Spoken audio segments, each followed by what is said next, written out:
اس دنیا کی بہت سی حقیقتوں میں سے ایک حقیقت یہ بھی ہے کہ نظر نہ آنے والی چیزیں بھی موجود ہیں۔ مثلاً ہم سب کو درد کا تجربہ ہوتا ہے، مگر کیا ہم درد کو چھو سکتے ہیں؟ جب بچہ اپنی ماں کو آ کر بتاتا ہے کہ مجھے پیٹ میں درد ہے، تو کیا ماں اس کو کہتی ہے کہ کہاں ہے درد؟ مجھے تو نہیں دکھائی دے رہا۔ نہیں، خواہ وہ نظر نہیں آتا لیکن موجود ہے۔ اسی طرح میرے الفاظ آپ ان کو سن پا رہے ہیں، مگر یہ چھوئے نہیں جا سکتے، لیکن یہ موجود ہے۔ اسی طرح ہمارے دائیں اور بائیں جو فرشتے ہیں وہ دکھائی نہیں دیتے لیکن موجود ہیں۔ اللہ تعالیٰ نے ہم پر جو سب سے بڑا انعام کیا، ہمیں انسان بنایا۔ انسان روح اور جسم کا ملاپ ہے۔ جسم خواہ اس کا ایک حصہ خدا نخواستہ کٹ جائے یا الگ ہو جائے تو پھر بھی جسم سروائیو کر لیتا ہے، لیکن اگر جسم سے روح نکل جائے تو چاہے جسم نوجوان ہو یا بوڑھا ہو، مکمل ہو یا آدھا ہو، جسم دفنا دیا جاتا ہے، ورک لیس ہو جاتا ہے، بیکار ہو جاتا ہے۔ تو روح اور جسم میں سے کس چیز کی اہمیت زیادہ ہوئی؟ روح کی۔ اب روح اور جسم کو جو بنایا گیا، جسم کی تکالیف، جسم پہ لگنے والے زخم ہم بینڈیج لگا کے ٹھیک کر لیتے ہیں کیونکہ وہ ہمیں دکھائی دیتے ہیں، لیکن روح کی تکالیف، روح پہ لگے ہوئے زخم، روح تھکتی بھی ہے، روح اداس بھی ہوتی ہے، روح سکون بھی محسوس کرتی ہے۔ بالکل روح ہی کی طرح روح کی تکالیف بھی انویزیبل ہے۔ اللہ سبحانہ تعالیٰ نے جسم کو مٹی سے پیدا کیا، اس کی خوراک، اس کا لباس اور اس کا سکون اس دنیا میں موجود ہے، زمینی چیزوں میں رکھا،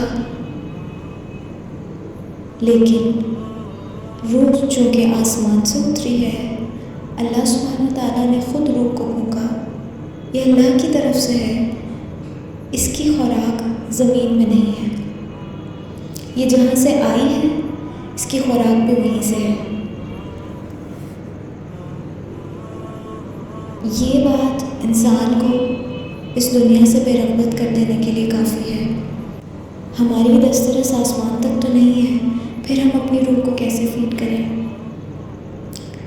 اللہ تعالیٰ نے ہماری روح کے لیے، ہماری ہدایت کے لیے قرآن نازل کیا۔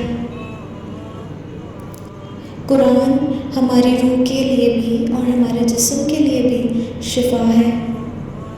اللہ نے کوئی ایسا مرض نہیں اتارا جس کی اللہ نے شفا نہ اتاری ہو۔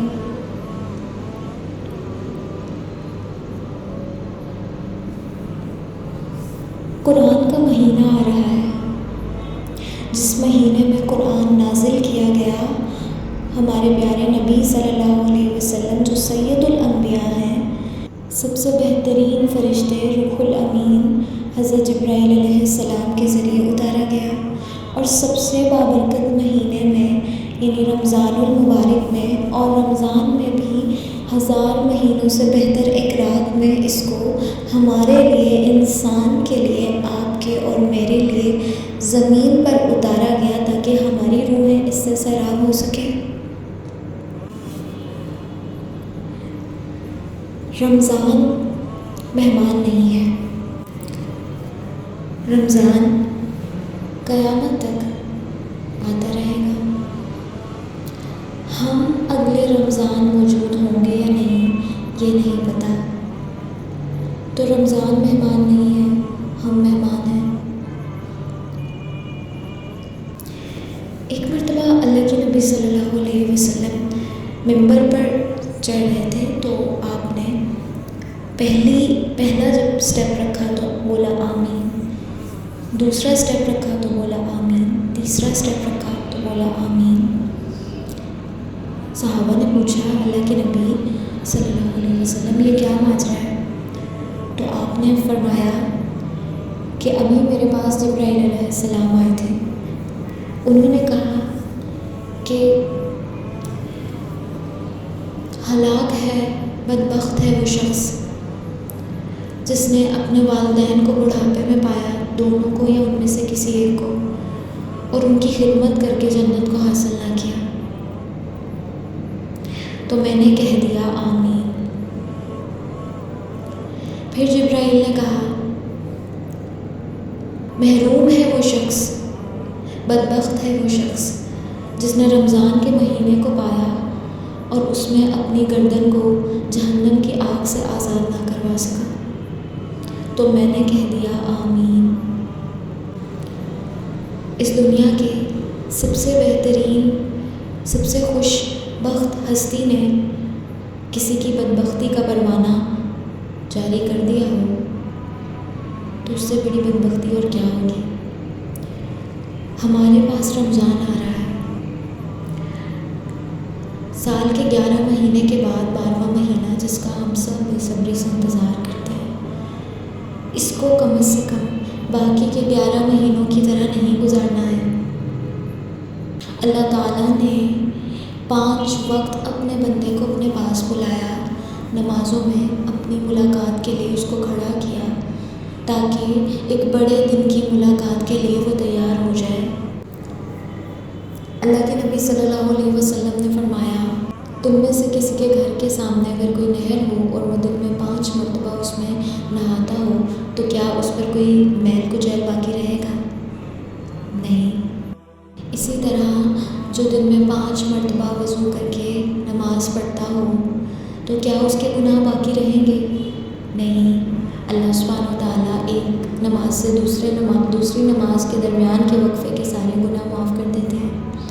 اور سب سے بہترین وقت جس میں اللہ خود پکارتے ہیں کہ ہے کوئی میرا بندہ جو مجھ سے مانگے اور میں اسے عطا کروں، وہ ہے تہجد کا وقت۔ صحابہ جیسی نمازیں پڑھنے کی اللہ ہمیں توفیق دے۔ ان کی نمازوں کا حال یہ تھا کہ نمازوں کے بعد ان پر اللہ کی ملاقات کا اثر دکھائی دیتا تھا۔ غزواؤں میں، جنگوں میں تیر اور نیزے کھا کر جب آتے تھے نماز کے لیے تو صحابہ سے کہتے تھے، باقی صحابہ سے، کہ میرا نیزہ یا تیر اس وقت نکال لینا جب میں نماز میں ہوں۔ جب نماز پڑھ چکتے تھے، سلام پھیرتے تھے تو پوچھتے تھے نکال لیا؟ نکال لیا۔ اتنا سکون دینے والی نمازیں اور سجدے وہ کیا کرتے تھے، کھو جاتے تھے۔ جیسے ہمارے ہاں لوگ ڈرگز لے کے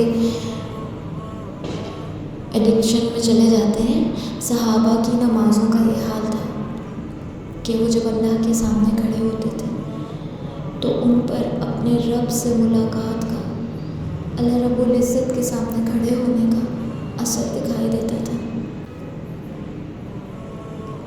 اللہ سبحانہ تعالیٰ اگر ہمیں دن میں 5 نمازوں میں سے ایک نماز بھی ایسی پڑھنے کی توفیق عطا کر دے تو ہماری روحانی صحت کا انشاءاللہ تعالیٰ بہتر ہوتی جائے گی۔ بہت بہتر ہو جائے گی۔ اور روزہ، رمضان میں ہم روزے رکھتے ہیں، روزے ہم پر فرض کیے گئے ہیں۔ تمام نیکیوں میں سے روزہ ایک ایسا عمل ہے، اللہ تعالیٰ نے فرمایا ہے کہ روزہ میرے لیے ہے اور اس کا اجر میں خود دوں گا جب میرا بندہ میرے پاس آئے گا۔ فرشتے جب ہمارے روزے کو لکھتے ہیں تو وہ اس کا اجر معین نہیں کر سکتے۔ اللہ رب العزت کے لیے بندہ کھانے پینے سے، اپنے دل کے ردی خیالات سے، اپنے جوارح کے برے اعمال سے رکے رہتا ہے اپنے رب کے لیے، اس لیے اس کا اجر اللہ سبحانہ وتعالیٰ خود دیں گے، اور وہ کتنا ہوگا یہ اللہ ہی بہتر جانتے ہیں، بے حساب ہوگا انشاءاللہ۔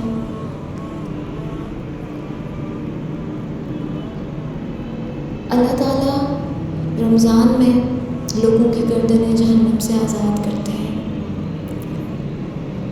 اللہ تعالیٰ کی ان گنت رحمتیں اور برکتیں رمضان میں اترتی ہیں، لیکن دو لوگوں کا معاملہ مؤخر کر دیا جاتا ہے۔ وہ دو لوگ جو آپس میں ایک دوسرے سے لڑے ہوئے ہیں، ناراض ہیں، ان کی بخشش نہیں کی جاتی۔ اللہ کے نبی صلی اللہ علیہ وسلم نے فرمایا، جس نے اللہ کی خاطر محبت کی، جس نے اللہ کی خاطر بغض رکھا، جس نے اللہ کی خاطر دیا اور جس نے اللہ کی خاطر روک لیا، گویا اس نے اپنا ایمان مکمل کر لیا۔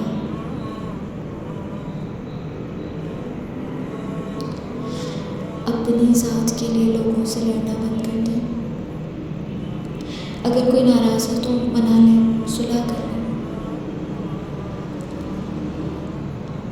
رمضان آ رہا ہے، اس بار جب آپ قرآن پڑھیں نا تو اللہ کے ناموں پر رک کر فوکس کیجیے گا۔ اللہ سبحانہ وتعالیٰ علیم ہے، علم والے، حکیم ہیں، حکمت والے، ودود ہیں، محبت والے، رحیم ہیں، ہمیشہ رحم کرنے والے، وہاب ہیں، عطا کرنے والے۔ اللہ کے ناموں پر رک کر ان پر فوکس کرنا ہے انشاءاللہ۔ قرآن کے لیے وقت نکالیے۔ اللہ سبحانہ وتعالیٰ کی ایک حدیث قدسی ہے، اللہ تعالیٰ فرماتے ہیں، اے ابن آدم، میری عبادت کے لیے وقت نکالو تو میں تمہارے دل کو غنا سے بھر دوں گا، اور اگر تم نے میری عبادت کے لیے وقت نہ نکالا تو میں تمہارے دل کو دنیاوی خواہشات سے بھر دوں گا۔ ہر وقت انسان کو کوئی نہ کوئی ٹینشن لگی رہے گی،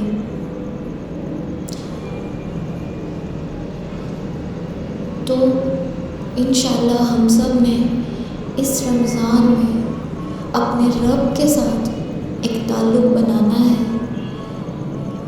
وہ جو 5 نمازیں ہیں جس میں ہمارا رب انتظار کرتا ہے، کوئی تو وقت ہوگا جب میرا بندہ آئے گا، کوئی تو وقت ہوگا میرا بندہ پلٹے گا۔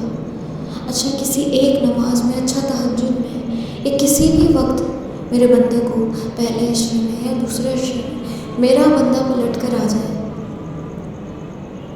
اللہ رب العزت اپنے بندے کی توبہ پر خوش ہوتے ہیں، انتظار میں ہوتے ہیں،